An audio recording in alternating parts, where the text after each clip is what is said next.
Una de las cosas que más molesta a los traductores y los intérpretes es que la gente asume que cualquier bilingüe puede traducir o interpretar. En este vídeo os voy a explicar qué tipos de conocimiento debemos tener como traductores e intérpretes y vamos a hablar en concreto de una herramienta muy útil para los intérpretes que son los glosarios. Y al final os cuento qué le digo yo a cada persona que cree que ser bilingüe es suficiente para interpretar. ¿Por qué decimos que saber dos idiomas no es suficiente para interpretar? Los intérpretes no son simples usuarios del lenguaje, sino que son expertos lingüísticos.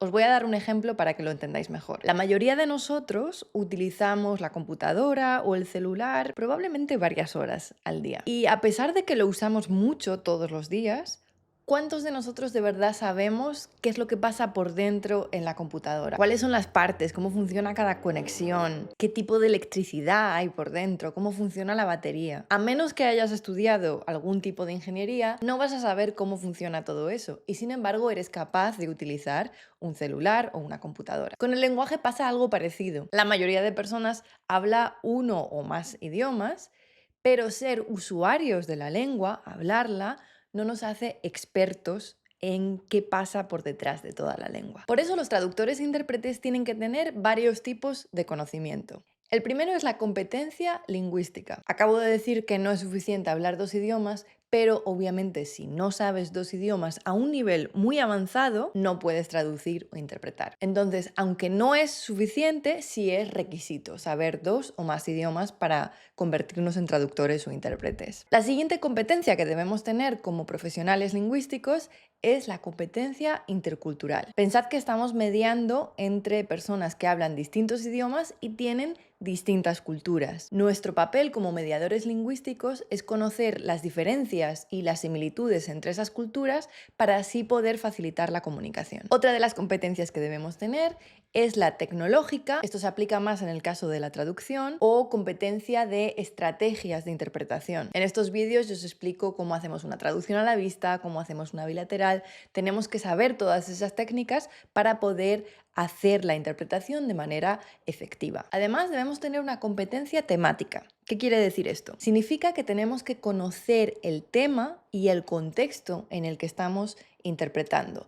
No solo debemos saber las palabras, sino que tenemos que entender cuál es el sistema. En el vídeo de interpretación en sistemas educativos os explicaba que si estamos interpretando en una escuela, tenemos que conocer bien cuál es el sistema educativo, tanto del país en el que estamos interpretando como de los países de la gente para la que interpretamos. Si estamos haciendo una interpretación médica, tenemos que entender las enfermedades más habituales con las que trabajamos. O si interpretamos en un juzgado, tenemos que entender cuáles son los procedimientos que se desarrollan en ese juzgado. A todo esto lo llamamos competencia temática. Y la última competencia que quería mencionar hoy es la competencia para buscar información, a lo que a veces llamamos documentación. Gran parte de nuestra labor como intérpretes es buscar cómo se dice cada palabra en los idiomas con los que trabajamos. Y muchas veces no son palabras que aparezcan inmediatamente en un diccionario, porque esas normalmente las sabemos.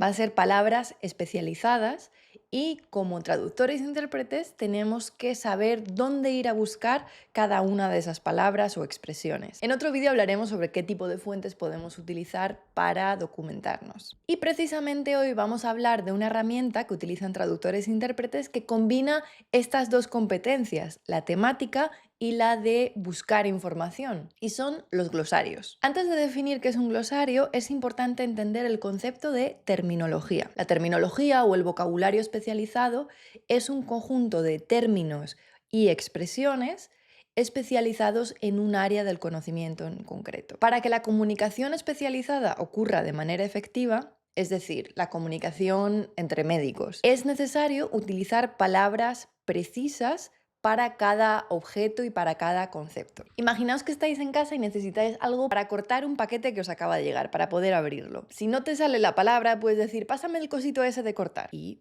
puedes abrir tu cajita. Ahora imaginaos que estáis en un quirófano y una cirujana está realizando una operación.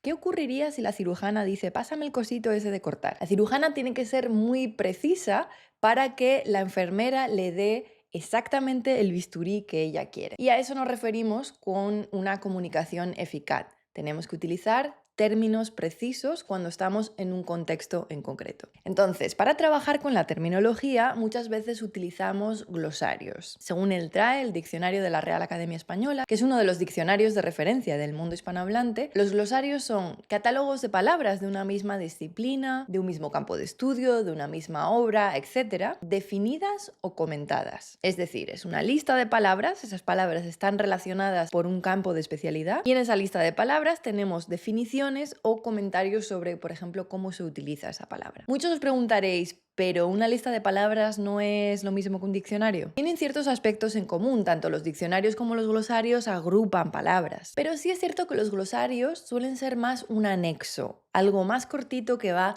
al final de un libro o al final de un informe. Pensar en un diccionario, que antiguamente era un libro, como un documento de referencia más extenso y de un carácter más general, aunque veremos más adelante que también hay diccionarios especializados. Vamos a ver que hay distintos tipos de glosarios.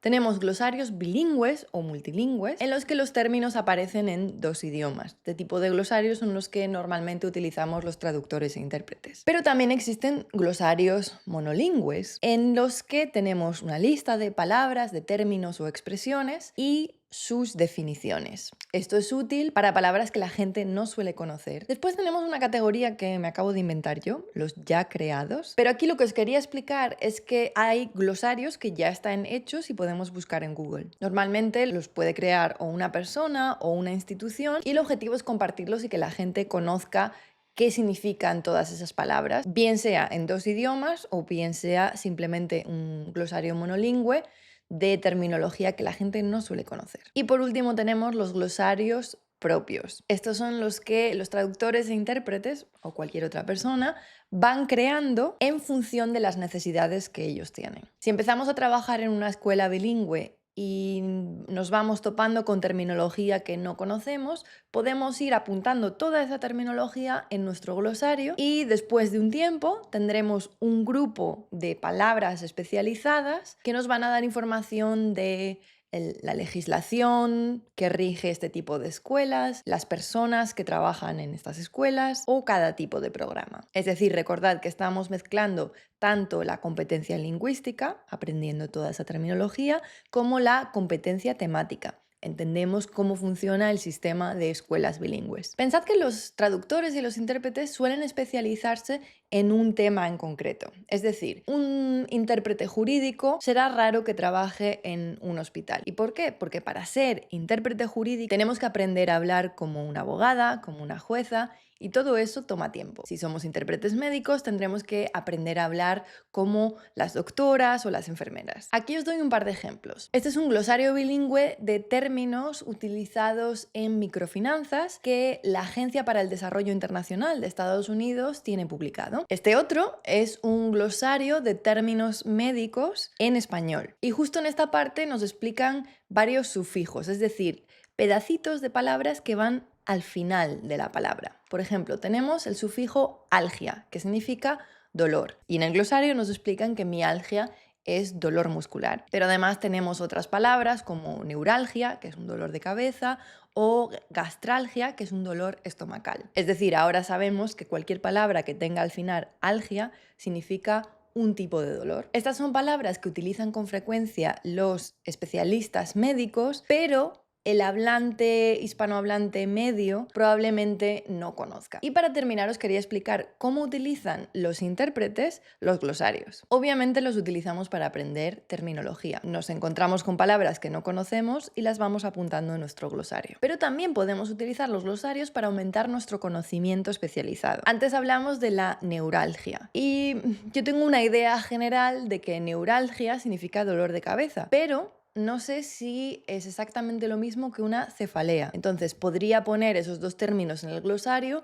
y buscar qué significa cada uno para ver si son palabras sinónimas o en realidad se utilizan en contextos diferentes porque son distintos tipos de dolores de cabeza. También utilizamos los glosarios para recordar palabras. Es fácil que haya una palabra que se nos atasque y siempre tenemos que buscarla. La ponemos en nuestro glosario y así justo antes de tener que hacer una interpretación podemos echar un vistazo a nuestro glosario y así recordar, refrescar la memoria y que no se nos olviden esas palabras. Y en último lugar, podemos utilizar los glosarios para compartir conocimiento contacto con otros intérpretes. Volviendo al ejemplo de la escuela, si ya llevamos tiempo trabajando en una escuela bilingüe y tenemos nuestro glosario de terminología educativa y sabemos que una compañera empezará a trabajar en la escuela la próxima semana interpretando, podemos compartir con ella nuestro glosario. Y esto tiene dos beneficios. Por un lado, la estamos ayudando y por otro lado, nos estamos asegurando que hay una coherencia terminológica. Es decir, que todos utilizamos los mismos términos, porque puede ser una locura si cada uno llama a cada tipo de programa de una manera. Después de ver este vídeo, deberías ser capaz de contestar a estas preguntas. ¿Qué tipos de conocimiento deben tener los traductores e intérpretes? ¿Qué es la terminología? ¿Qué es un glosario y qué tipos de glosarios hay? ¿Y para qué utilizan los intérpretes los glosarios?